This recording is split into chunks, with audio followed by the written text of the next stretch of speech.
This is a Negroni, and this is JF. JF loves Negronis. Yep, but do you know what he also loves? Strawberries. That's why the first time he heard about the Kula Negroni, a strawberry Negroni created by Julie Reiner, he immediately knew he had to try this. And he was right.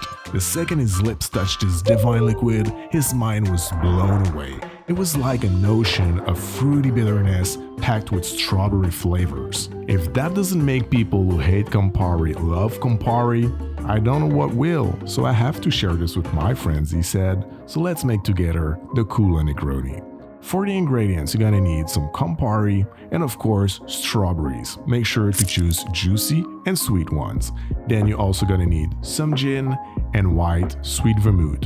To make the strawberry infused Campari, it is very simple. All you have to do is to place some strawberries in a mason jar and then you're gonna pour some Campari over them. You don't have to be very precise here. All you have to do is to cover the strawberries with the Campari. Then it's a game of time. You close the lid and let that infuse at room temperature between 3 to 5 days.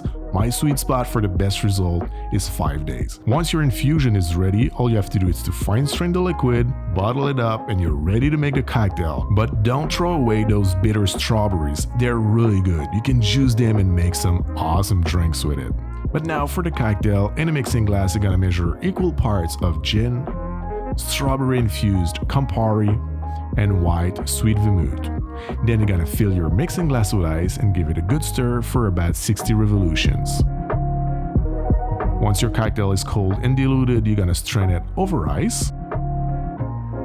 You're gonna express orange zest over it and garnish it with the zest and a strawberry. And there you go, my friends, this is how we make the amazing Kula Negroni. Cheers!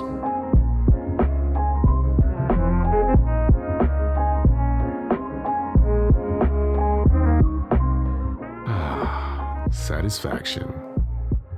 So good. Ooh, that's fresh. That feels awesome. Cheers!